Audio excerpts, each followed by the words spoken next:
Hey everyone, Kyle here. If you haven't heard about Anchor by Spotify, it's the easiest way to make a podcast with everything you need all in one place. Let me explain a little bit. Anchor has tools that allow you to record and edit your podcast right from your phone or computer. When hosting on Anchor, you can distribute your podcast on listening platforms like Spotify, Apple Podcast, and so much more. It's everything you need to make a podcast all in one place. And best of all, Anchor is totally free. So download the Anchor app or go to anchor.fm to get started. That's anchor.fm. They'll have everything you need all in one place. I can speak from my experience. It's been awesome so far and super easy. So go check it out, guys, and we'll see you later. All right, welcome everyone. This is Our Travel Experiences. I'm your host, Kyle Rasmussen. And today I have with me Tori. Tori, how are you today? I'm doing well, thank you. How are you? Doing well also. A little bit jealous that I'm not in Florida, where you're at right now. Yeah, it is nice. It's a great time of year. Yeah, definitely. I last November I was down in St. Pete. I really enjoyed that area down there. I love that area. One time you're gonna have to try to go to Gasparilla Fest over there. Have you heard of that? Oh no, what's that? It's a pirate festival. Really? Yeah, so it's in Tampa Bay and everybody dresses up. They go out on their boats, they fill the bay and they dock their boats out with pirate garb and costumes and it's absolutely incredible. I went in 2018 and I'm a big costume person and I somehow still felt underdressed. It was incredible. Yeah. That's funny. When is it typically at? Like what time of year? I think it was around February. I remember because I had been working Hurricane Irma. I work in disaster relief, and Okay. I'd been working in Hurricane Irma in Southwest Florida. That was my present to myself to end my work with Hurricane Irma. And then I actually went on to work in St. Croix with Hurricane Maria, which also hit that year. And that was an interesting experience. But fitting a pirate festival in between seemed fun. Yeah, that sounds like a lot of fun.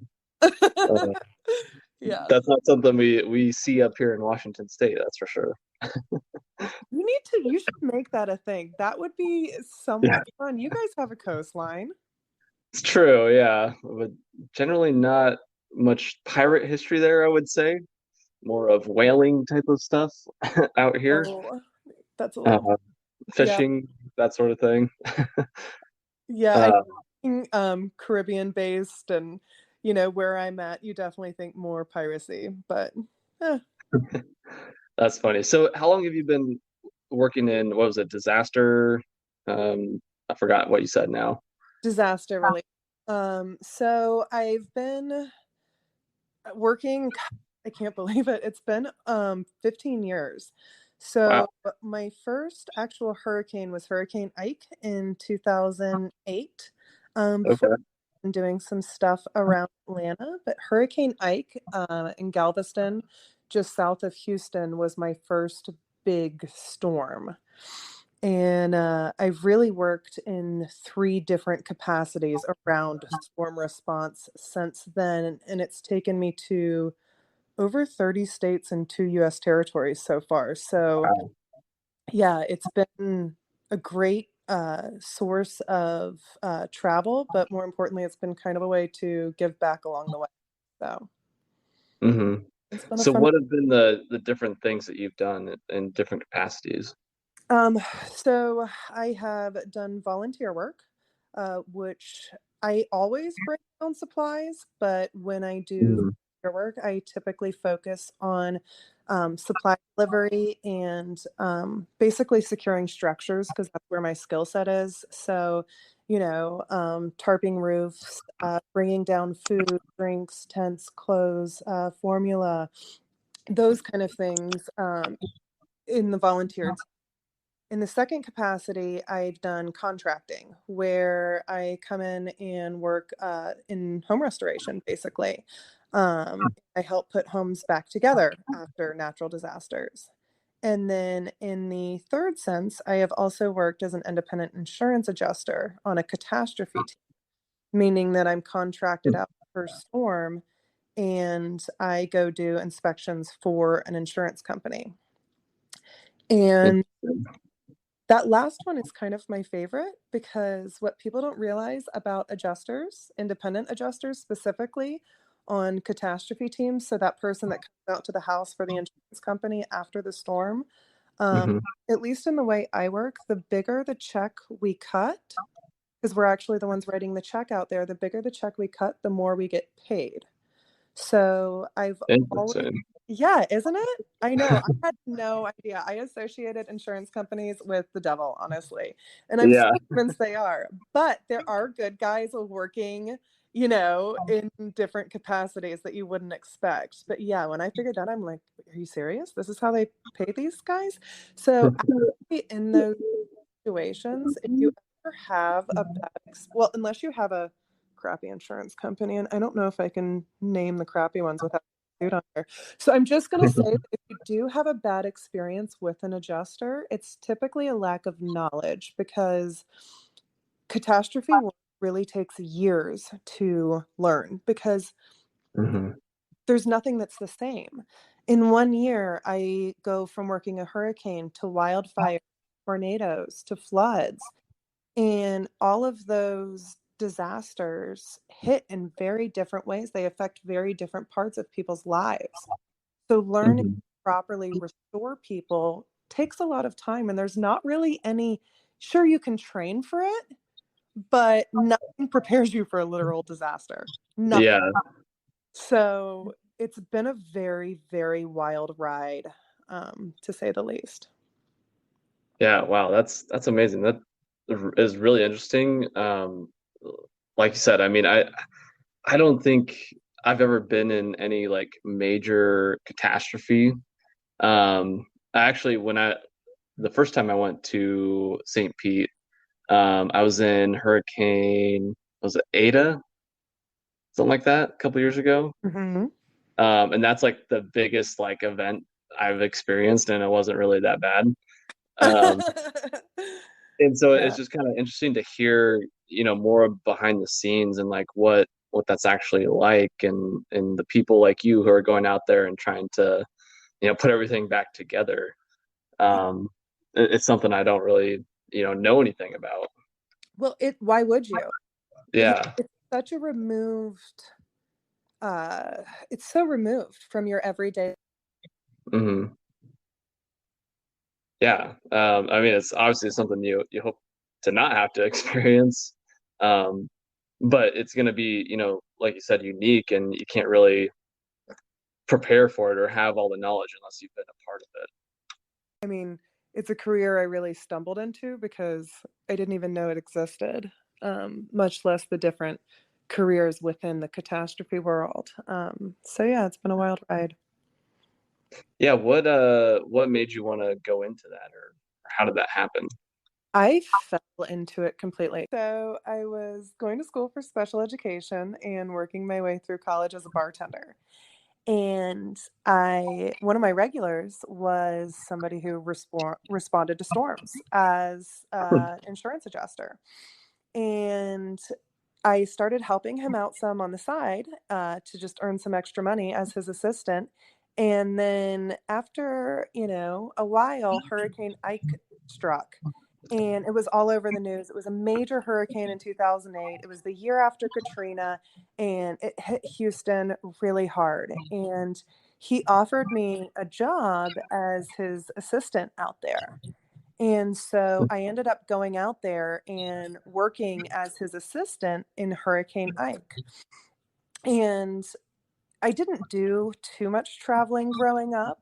So being able to travel to a location and help out in that way truly changed my life because there's nothing that can get you ready to experience your first storm on that level. The news doesn't get you ready. It's just, there are things I saw that I'll never forget on that first storm that just hit you and make you realize I can make a true difference on the ground here. And I finished my semester in college. I ended up working, like I said, I worked as a contractor for a little while because I had I had no idea about construction or how to put people's homes back together or their lives back together. I didn't know anything except for I wanted to help people and I wanted to travel. And I could combine the two doing that in the catastrophe space. I didn't really care where I fit in or what it took. I just Mhm. loved being able to help people, um, you know, in any way I could. So all of a sudden, next thing I know, it's been 15 years and my body really hurts. And I'm sore and my back hurts. And, so that's Yeah. kind of how I got into documenting my travels with other people. Mhm. During the off season with storms, as I'm, recovering, I started sharing travel stories and finding other travelers in podcasts and Instagram and these kind of spaces. And it was so refreshing for me because when I went on the road, I mean, I've been a nomad for 15 years. So when I went on the road in 2008, everybody thought I was completely insane. There was no van life movement. There was no, nomadic network or anything like that out there. People just thought I was this crazy girl for, living on the road. And maybe I was, but once I found other travelers on social media, one, some were doing what I was doing. I met other travelers, Mhm. and you get inspired by people. But two, people wanted to know how to live that nomadic life. And I realized I could help people in the travel space as well without maybe punishing my body through storm work for the next 15 years. Yeah. So, So yeah, is that kind of your plan to transition more away from the disaster relief to more of the travel content creation? absolutely. Yeah. It's hard to leave catastrophe work though, Mhm. because especially with the weather we're seeing and climate change, there's more damage, damaging storms than ever, it feels like. So it's definitely a hard industry to leave. So I'm trying to teach other people about it to arm the next generation of responders and then kind of choose fun in my next chapter. Yeah. Storm response has been heavy. And I think for the next 15 years, I want to do fun, which is kind of Mhm. the niche that I touched on earlier with you, that I might end up going on a bit of a wild ride in this next chapter. And I'm very excited about it. Yeah, that's awesome. I'm excited for you. Thank Um, you. I'm curious before we jump into more of the fun side of things. Um, as you've worked in the catastrophe area for the last 15 years, how have you seen things change in terms of response and that sort of thing? And what have been some of your successes and maybe hard moments that you've had to deal with? Those are good questions. As far as what I've seen change, um, technology, seeing the ability to harness technology in storms is incredible. People are able to hear from their loved ones, instantly compared to 15 years ago. People would have to wait Mhm. days for loved ones. I'd go there and the cell phone towers were down. Heck, there were no, I don't even know Yeah. what I'm saying. It's 2022. There were no cell phone towers really back in 2008, like sure, people had cell phones, but they weren't the mini computers today. You didn't mark Yeah. yourself safe on Facebook. That wasn't a thing. You would see people's names spray painted on buildings, like to try to ask if you've seen somebody. You don't see that anymore. It's you run to the piece of technology to be able to call your loved ones. So the connectivity is incredible. The ability to um, get relief quicker is incredible. With in storm tracking has come a long way in some regards. In other things, uh, we've still got a long way to go. For the insurance side of things, insurance companies still take weeks to get checks out to people sometime. It's hard. It's an antiquated industry. And I think the toughest thing I've ever had to deal with are when there's been fatalities. Mhm. Without fail, I think what people tend to forget after natural disasters and when their houses are ruined is that sometimes their neighbors don't have their family members. So there's always the human aspect of it that will absolutely rip your heart out. Now, there's nothing you can do about that sometimes, but the thing people can do to protect themselves, I am about to give you, Kyle, the most boring piece of advice you will ever get, but I cannot recommend it enough. Go through your insurance policy and know what you're covered for. I Yeah. mean, you're not safe really anywhere in the United States anymore. I mean, natural disasters are hitting everywhere. Out west, you have the fires. In the Hmm. Midwest, you've got tornadoes. I mean, you've got flooding coming through the Midwest into the South, the heat waves, the droughts, the blizzards. It's I mean, so you need to be aware of what your risks are in your area and how to protect yourself. You know, are you in the Midwest where there's tornadoes? Do you have a basement?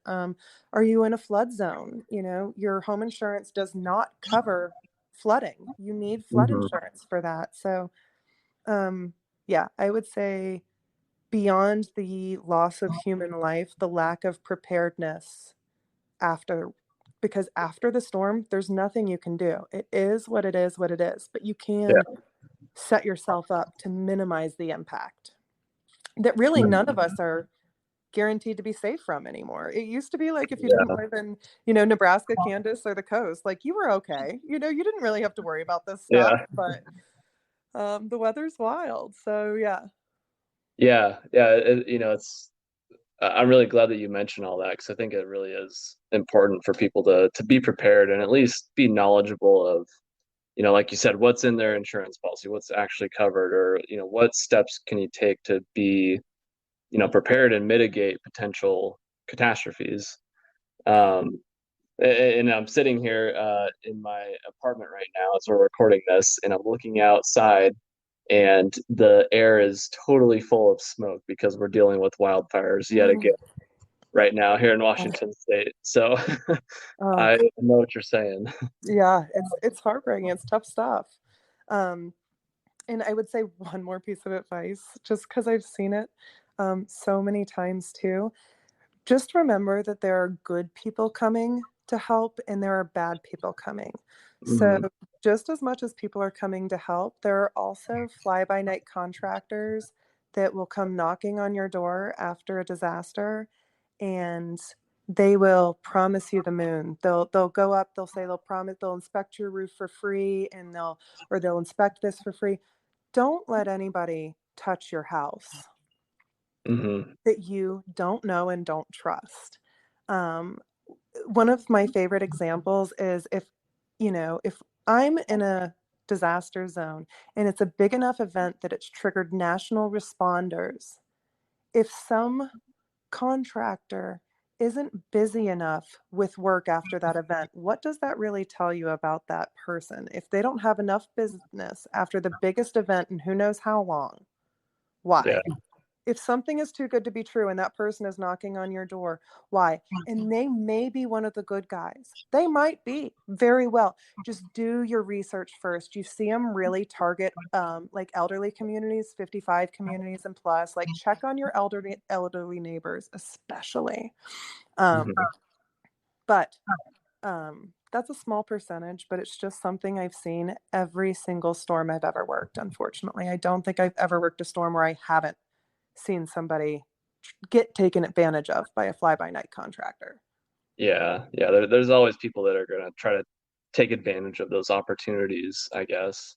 And I think in Um, that way that social media has almost been a little deadly because if somebody works their way into a neighborhood Facebook group or something like that, they're all of a sudden all over and trusted and mhm. it spreads. But, for the most part, I would say that working in storms has restored my faith in humanity. People really come together in a way that is not shown on the news. The news covers looters and the negative stuff, and it doesn't cover, neighbors housing neighbors, feeding each other, clothing each other. And people are really pretty incredible and Mhm. resilient. We're much tougher than we give ourselves credit for. Yeah, yeah, I love that. Even in, the darkest of times, you see some of the best in people. Yeah, That's really cool. I would say especially in those dark times, people come together, and I get goosebumps sitting here talking to you about it because it is truly a powerful thing to be a part of and witness. And I'm very grateful for my time doing that. Yeah, I love that. I'm sure that's given you a ton of incredible life experiences and probably shaped your perspective on the world, I would guess. Yes, absolutely.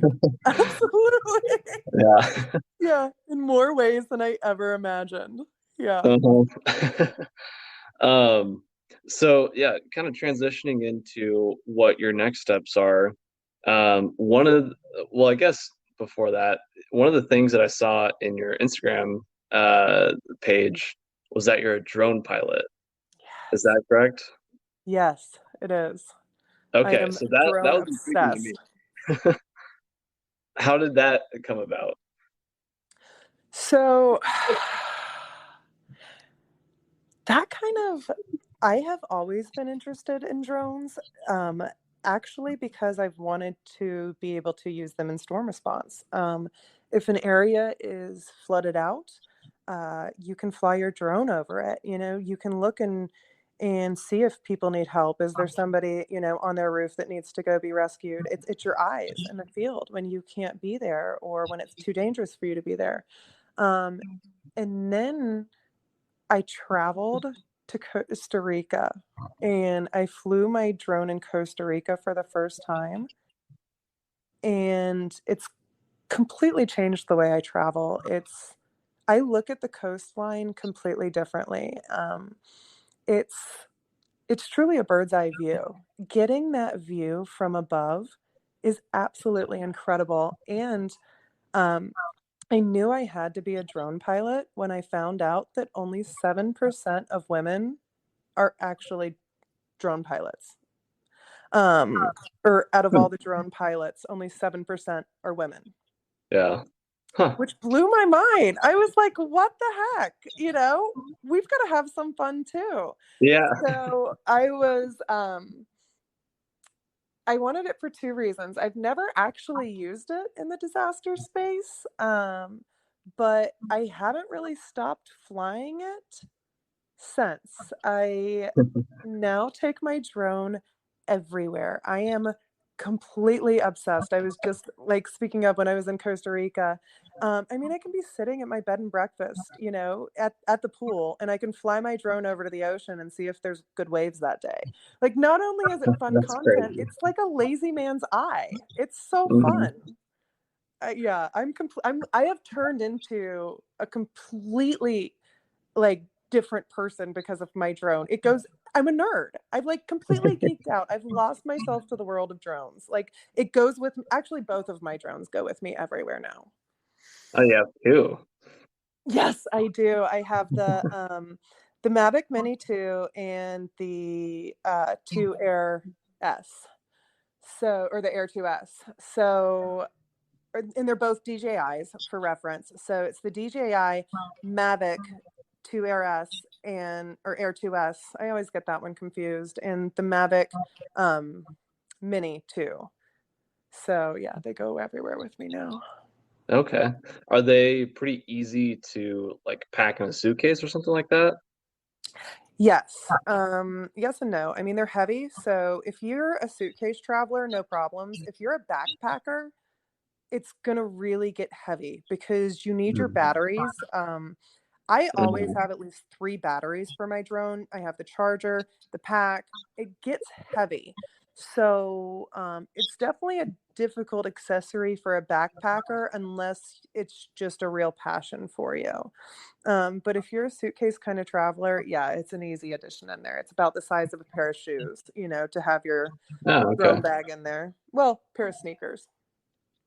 Yeah. Oh, that's not bad at all. I was thinking those are a lot bigger and would take up a bunch of space. Well, it's when you have 2, yes.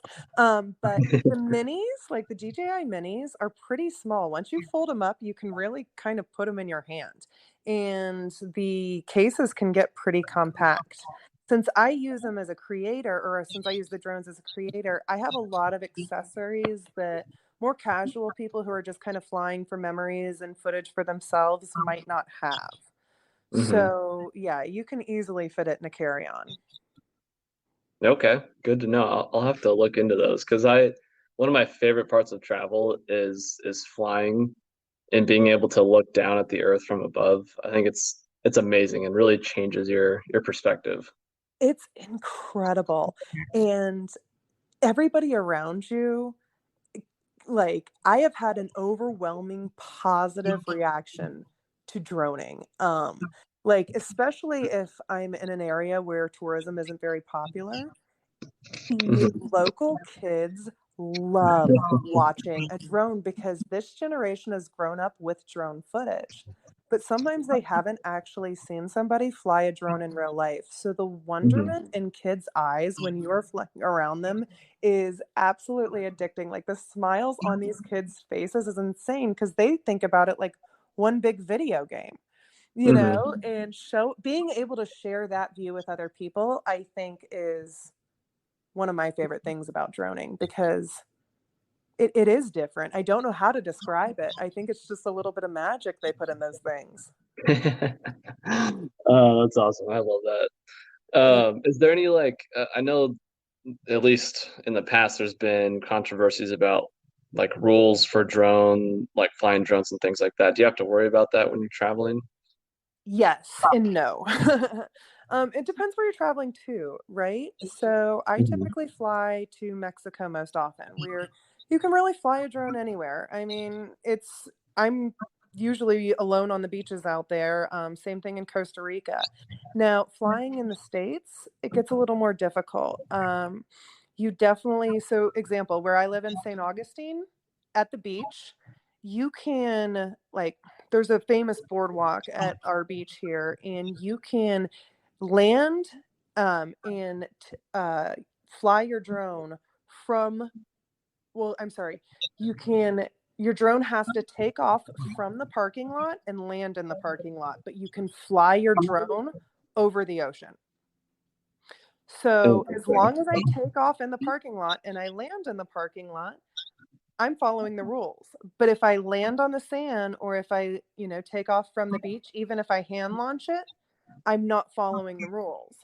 So there are little quirks about them. You obviously can't fly near airports. Nobody wants drones coming at their airplanes. But other than that, find a wide open space. Like you can fly in, 90% of the areas. You typically, national parks are kind of question marks to nose. Hmm. Places like New York City, you're going to have to work to find places you can fly, but you can fly in New York City, right?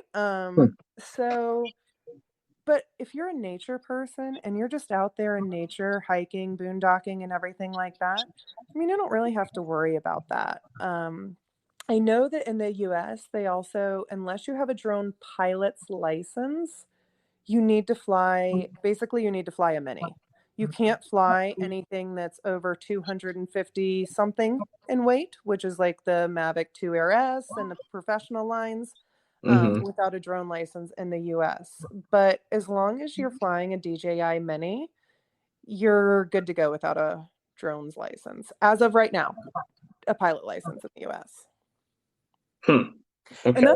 that's honestly one of the reasons I took my Mini to Costa Rica to fly it for the first time. At the time, I wasn't licensed, and I was like, I don't really know what to do. I want to be legal. I'm just going to take Yeah. this thing to Costa Rica and figure it out. Like, it's easier to figure out a drone. At first, I thought I was overthinking it by like a million. That's the thing too about droning.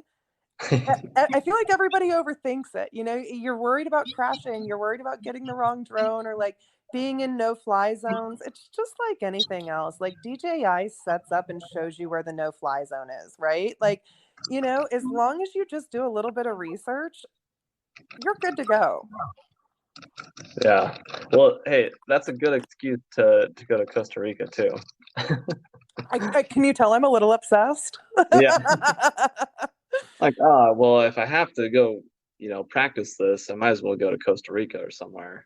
I am always looking for an excuse for an international trip. Absolutely. I say I work domestically and I play abroad. That's kind of, but I like to travel all the time. I get a little itchy when I don't. I'm the same way, 100%. So where's Um, your favorite place to travel to then? uh, the my favorite place I've ever been is New Zealand.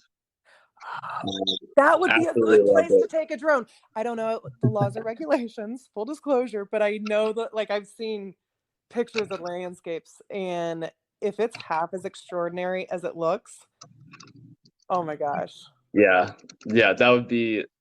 I mean, it's the most beautiful landscape across the whole country that I've seen. I'd say Switzerland is probably a close second. Um, but that would be a great place to have a drone and just see the beautiful natural beauty of the country. Absolutely. Yeah. Did you do a road trip in New Zealand? How did you get around in there? Yeah, so I studied abroad in Sydney, and Mhm. so we had like a spring break type of thing. And so I spent 10 days just traveling across all of New Zealand. I started in Auckland and just made my way down through the North Island and then down through the South Island and ended in Queenstown. Um, Cool. and yeah, just kind of meandered my way along and got to see a lot of incredible things and would 100% go back in a heartbeat. Good word, by the way, meandering. That is the best way to travel, is just to meander through places. Yeah, yeah. When I travel, I mean, I love having like an agenda or like things that I want to go do, but build it so that I have lots of time in between to just enjoy and have time to stumble across things too. I think that's where some of the most fun comes from. Oh no, did I lose you again? Did you get me? Okay, I didn't You hear there? you respond if you responded. um, so when did we cut off? When you were talking and you just didn't hear a response? Yeah, I finished talking and then you didn't say anything. Oh my gosh, that's funny. Um, all right, so where are we picking up? um, yeah, so I was saying like I like to have an agenda, but Oh also yeah. build a lot Okay, of. okay. That's what I was saying. Okay. So what I was saying was I like to tell people to kind of front load their itinerary, but leave more room on the back end than they like leave more room open than they're comfortable with. Because one, I don't know. I always overpack my schedule. Like if I go to a new place, Mhm. I want to see and do everything. And I've got like this was one of my earlier travel mistakes, right? Like I've got plans on plans on plans. Like if it rains, I've got three backup plans for it and things like that. And then I'd go to a place and I'd meet these locals and they'd be like, "Oh no, you don't want to do any of that. You need to do this, this, this, and this." Yeah, And I'd be like, "What?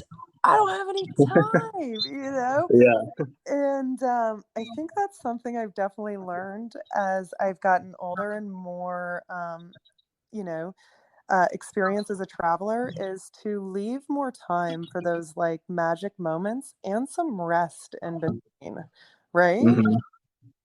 Like I used to Yeah, come back from trips so much more exhausted than when I left. And I was like, am I doing this right? Am I supposed to be exhausted at the end of every yeah. trip? Like, but I wanted to do everything. Like Wanderlust was just born in me. Like, and I think it still is. I still do want to go and see and do everything. I don't know if that ever Hmm. really goes away.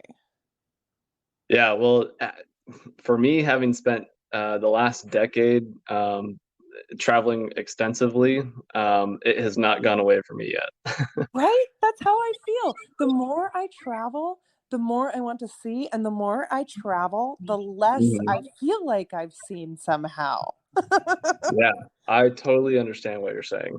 Oh my gosh. But it's also so thrilling. Like, we can spend the rest of our lives exploring this world and literally never run out of places to explore and things to do. Ever. Mhm. Ever. Yeah, That's wild. Yeah, yeah, definitely. I know, people will ask me like, oh, like where are you going next or whatever? Like what's your goals for traveling? And I'm like, well, like right now I'm working on finishing all 50 states. I'd love to go to every country or whatever. But then I'm like, once I actually achieve those things, it's not going to stop there. I'm going to start getting into more like nuanced, like goals of I want to travel to this specific place or see this specific festival or whatever it is. I Like completely agree. there's always more to see. I completely agree. I would say 97% of the time I go to a country, I'm like, well, I'm going to be returning here soon. That'll be on my next trip to here. Like I just Yeah. assume that I'm going to be back because I'm like, this place is so incredible. There's no way that I can't discover more about it. And I don't know. I think that's the thrilling thing. For me, it's a thrill that's never gotten old. hmm You Yeah. know, There's always something new, and even when you go back to places you've already been, there's always something that has popped up or changed or whatever, or you just see it from a different point of view. absolutely. Sometimes you see it from a completely different point of view. Like, have you hmm ever gone somewhere and had two completely different experiences in the same place? Oh, 100%, yes. And it's so wild. Yeah. I'm always super hesitant to try to give people travel recommendations for that reason because I'm like, our experiences are so hyper personalized that we don't realize it. There's magic in cities, but it's often those like little things that happen that you can't put your finger on. It's the local you met that brought you to hmm that, little pasta and wine shop in Italy, or, that person you met on the trail that told you about the most fantastic waterfall you've ever seen in your life. Like it's just one of those things where somewhere along the way the magic happens, and for me it's never really where I expect to find it. hmm Yeah, I feel like it's always where you're not looking. Absolutely. And when you're not looking, it's Yeah. in those moments in between. Because, like, in the moments where I've been like seeking magic and I've tried to put everything together and perfect, I don't know if it's my mindset or what happens, but those aren't the magic moments. Yeah. So, Yeah. but Yeah. I love hearing you say that because I'm like, oh my gosh, yes, you totally understand. Like those are all the thoughts that go through my head too. right. It's crazy. But Yeah, that's traveling's an amazing thing, and that's why I'm doing this podcast. I can completely understand that. I am so excited you asked me to be on here because I was like, wait, I get to just come talk about travel. Excellent. Yeah. Because all of my friends and family, like, well, a lot of my friends are travelers. I shouldn't say that, but I am that crazy traveler in my family where, like, at Thanksgiving and Christmas and stuff, they're like, we don't want to hear about your trip, Tori. It's not safe. Wherever you're Yep. going, it's not safe. You shouldn't be doing it. Like, it's just, hmm oh, I love meeting fellow travelers because travel is a topic that I feel like is an endless rabbit hole that you Yeah, can go for down sure. with somebody, and you share connections with somebody over completely different experiences, you know, hmm but it I don't know. For me, travel changed me. It really did. And I Yeah. I love talking about that and the power of it with other people. Yeah, yeah, that's I mean honestly that is why I started this podcast is because I've loved traveling so much and it's really changed me as a person. And I do love meeting people like you who understand and who have traveled a lot and know what that same feeling, I guess. And I've experienced that same problem where like my family or friends don't necessarily want to hear about my travels anymore. Right. Um, or maybe they haven't traveled a lot and they don't really understand. And I just like I felt this internal conflict of like I don't I want to share this and like this is part of me as a person, but I feel like it doesn't come out or I can't like let it come out around people that don't understand. And so I wanted to connect with more people like you to promote travel and just share all these amazing experiences with people. Yeah, that's incredible. It's I guess that's the thing about traveling too. I think it's hard to meet and other travelers sometimes because we're always on the go, right? Yeah. Like most of my friends are nomads and travelers at this point, and we go so long without seeing each other because we're always, on different sides of the world. I was literally just talking to Hmm. a friend who was over in Turkey 5 minutes before we connected today. And can I just tell you that I want to go to Turkey too? I Oh just yeah. just just go right now. I had a layover in Istanbul one time and I was tempted not to make the connection. I was like, no, just leave me. I just want to stay here and eat all this food and explore forever. But another trip for another time. Yeah, Turkey's definitely towards the top of my list. I would love to see that country, and it's such a unique in a unique spot with some very unique history. So definitely gonna have to get soon. Absolutely. Have you, by the way, so I mean, you've heard me rant and rave about Costa Rica. I'm obviously obsessed in Mexico. Those are my two top travel places. Have you ever been to either? So I've been to Mexico. I lived in San Diego for a while when I was going to school down there, and I actually had a class in Tijuana one semester, which was really fascinating. And it's kind of sad to see what's happening right there right now with the cartels. Um, Difficult. but I haven't got to do like the coastal, more touristy type of Mexico. I haven't got to go experience that sort of thing. Mm-hmm. And I haven't got to go to Costa Rica either. I've kind of been putting that one off, knowing that it's an easier one for me to get to. See, I think that's why I keep going to Costa Rica, being that I'm in Atlanta. It's such a lazy destination for me, and it's so easy. Like, it's a direct flight from Atlanta a lot of the times. Well, one Hmm. to Cancun in Costa Rica, and it's such a cheap and easy flight. I can't stay out of them. Plus, I've become addicted to surfing. I'm a wannabe surfer girl. Okay. I'm not good yet, like at all, but I'm getting there. I can stand up like 50% of the time. And Costa Rica has a really good surf break for beginners. I think I've decided to just like embrace things I suck at in my 30s. Like droning, surfing. Apparently, 30s are just going to be like where I thrive at things I suck at. I'm just going to turn them into pivot points. Yeah, I love that. That's awesome. Yeah. Um, well, yeah, shoot. Next time you're going to Costa Rica, let me know. I'll try to make my way down there.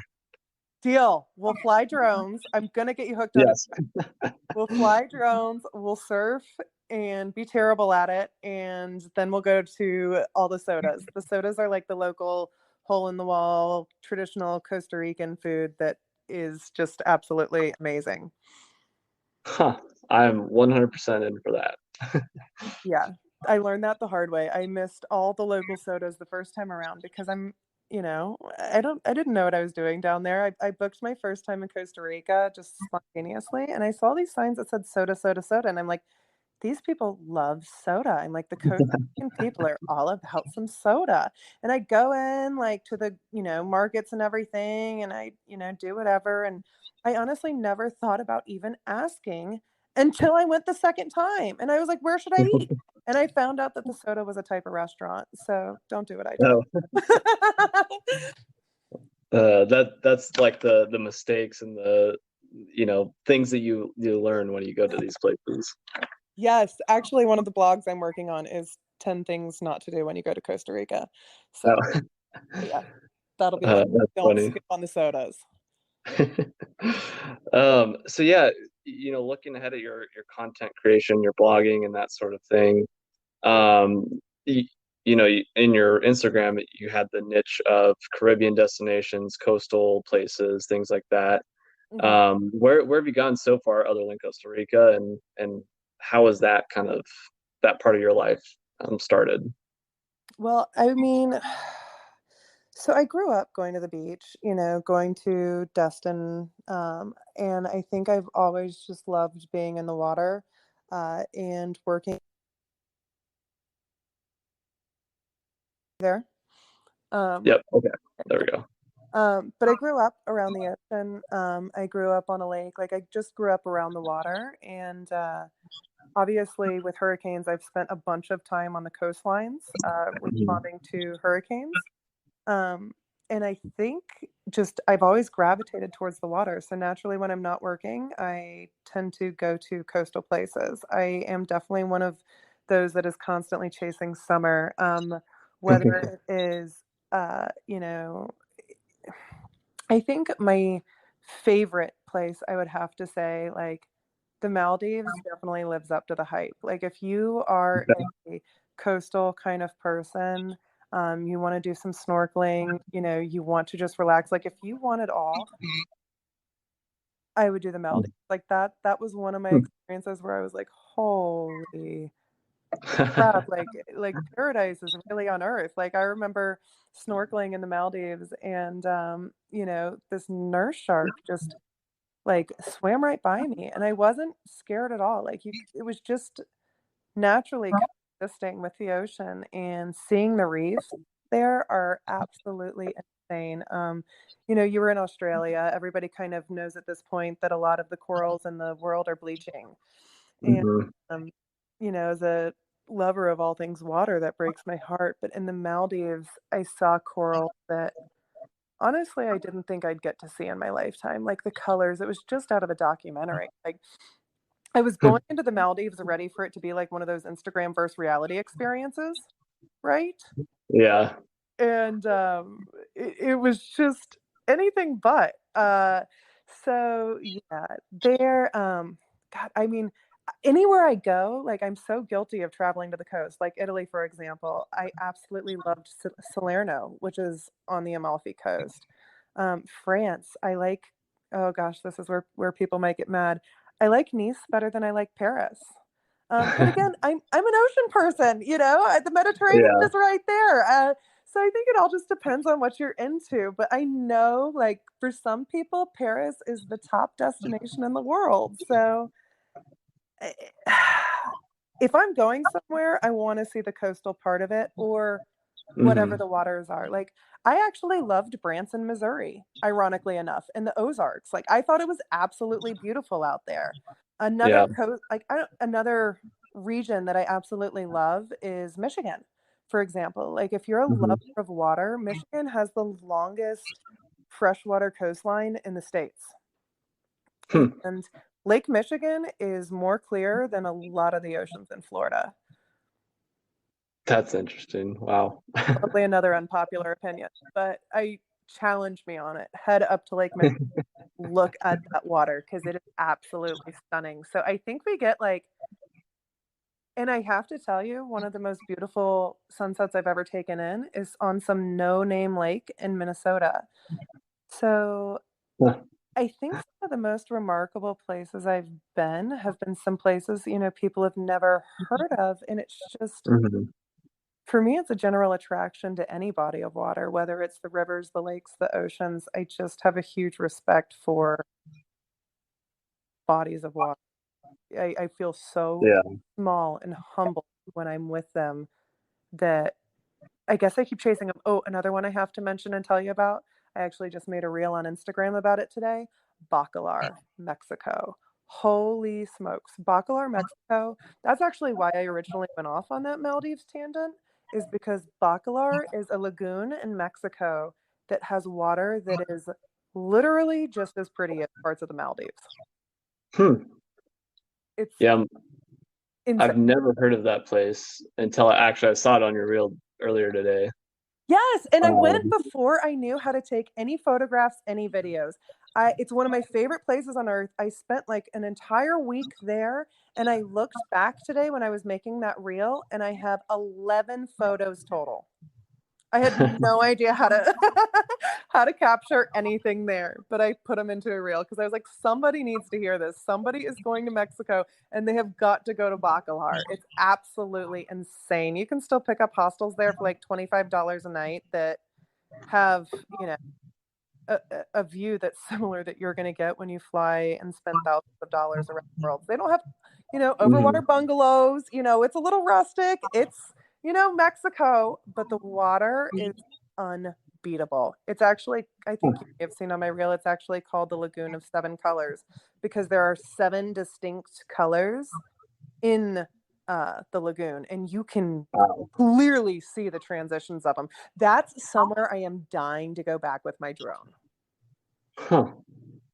Yes. Yeah, I'm looking at it on Google Maps right now. How did you even find out about that? So my in-laws actually retired in Mexico, and that was one of the perks when I met my partner. Okay. Was I have like I can't explain it. My first trip to Mexico was when I was 19, and I've been deeply in love with the country ever since. And so my in-laws actually found it, and they were like, "You've got to go down to this place called Bacalar."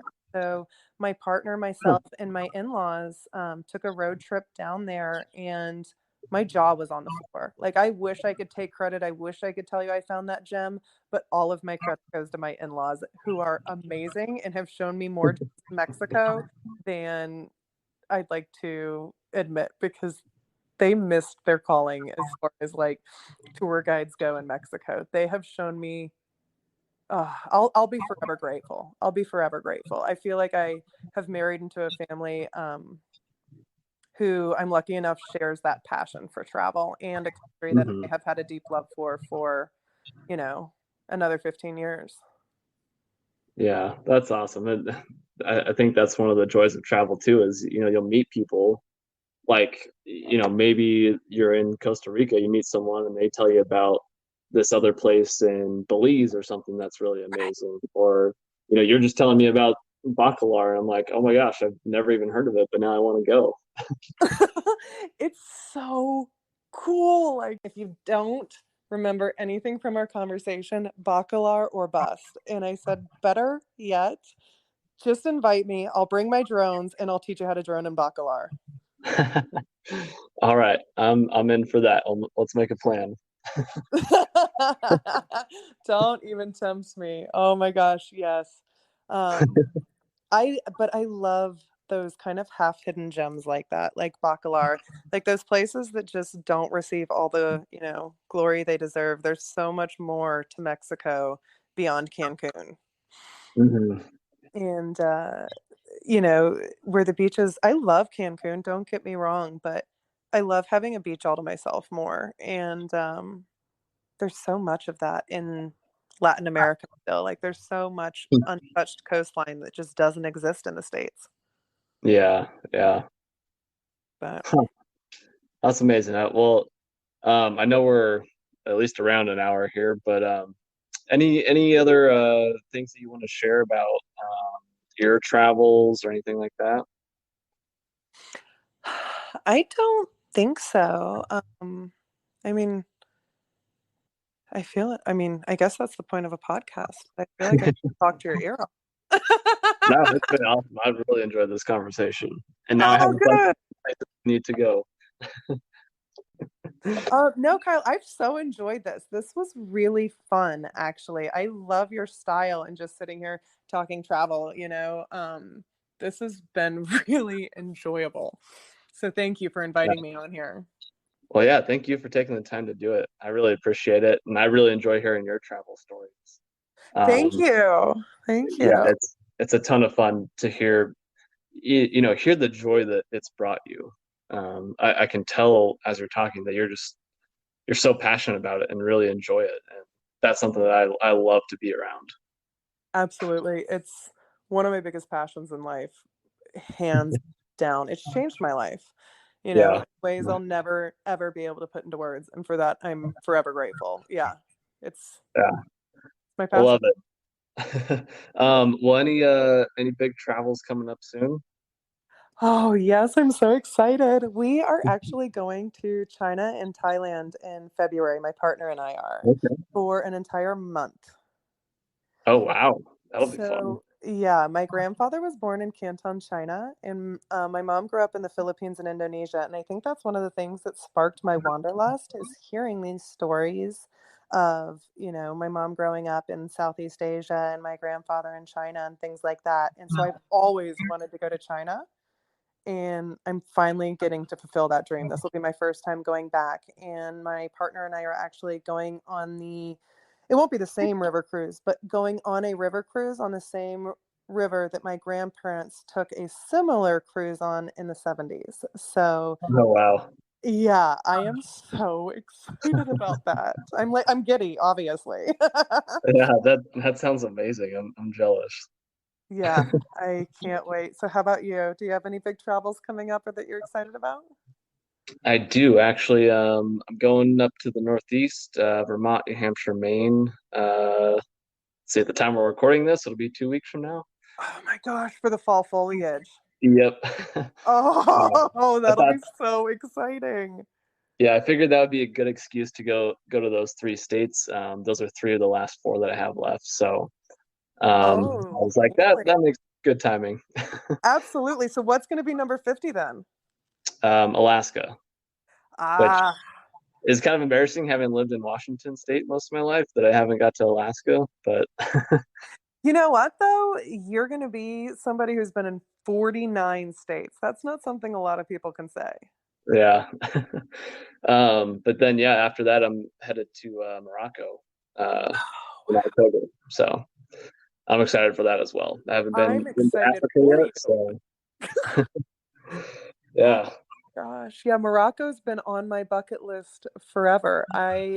Consider me officially jealous. Yeah, I'm going to be needing you to post a lot of stories. I'm going to be needing you to just, post every meal you take so I can just live Yeah. through you. I definitely will do that and try to make everyone jealous as well. Please do. It won't be hard in Morocco. I'm already Yeah. jealous. Um, yeah, but no, I'm really excited for that and for all the other travels coming up too. So yeah. All the adventures unplanned to be Yep. announced, to be developed. Yep. I one thing I'm hoping for is to have the ability to travel like for this podcast and go to, wherever wherever the guest is and record with them, or like fly to a destination or something and do the podcast there. Oh, that would Um, be incredible. That would be really cool. yeah, I think that'd be a fun way to do this. Are you going to try to schedule any, podcast interviews with somebody in Morocco, maybe in anticipation of you going? Yeah, we'll see. I'm definitely going to reach out to like the tourism boards and stuff like that are there, to see how I can get connected or get some like insider information. But yeah, we'll see if I can do a podcast. That'd be really fun to do it with someone from Morocco. That would be. I would be totally, totally interested in hearing about that. Yeah. Okay. Well, I will do my best just for you. I think other people would be super interested too, Yeah. because that's one of the cool things about talking to other travelers is it is a different experience from, other parts of the world. I mean, Mhm. we're in the same country, but I don't know how many thousands of miles apart we are. I'm in Yeah. Florida and you're in Washington State. Yeah. That's two completely different places. It really is. Anywhere else, almost, it would be different countries, but the United States is Yeah. just enormous. Yeah. It's amazing how much diversity in terms of landscape, culture, everything that we have just in the U.S. It Every place is so different here. Yeah, it really is. It's something I feel like a lot of us take for granted is, how much we can explore in our own backyard. Hmm. Well, because our Yeah, backyard is humongous. yeah, yeah. 100% agree there. Oh, that's Um, well, Tori, I appreciate your time again. I really enjoyed this. I know the listeners will too. So thanks again, and I hope to see you somewhere around the world soon. absolutely. We'll stay connected, and I had a blast being on here. Thanks for inviting me. Glad to hear it. Well, enjoy St. Augustine, and we'll talk soon. All right, thanks. I look forward to it. Yep. Bye.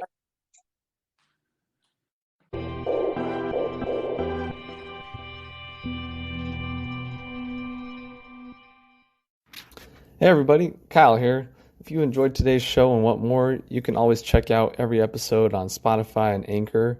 And now you can also listen on YouTube. Links are in the description below. If you want to see my travel pictures as well as travel pictures from guests on the show, you can check them out on Instagram. The page is called Our Travel Experiences Podcast. And if you want to share your own pictures on the Instagram page and or be a guest on the podcast, you can message me via that Instagram page or email me at ourtravelexperiences@outlook.com. I would love to see your pictures and hear about your travel experiences. And if that isn't enough for you, make sure to check out my new show, From Around the World Fridays. Every Friday, I'm taking 5 to 10 minutes to discuss one specific travel topic, whether that be questions I get from listeners, sharing some souvenirs that I've bought over the years, or discussing one particular city or country that I've been to, and so much more.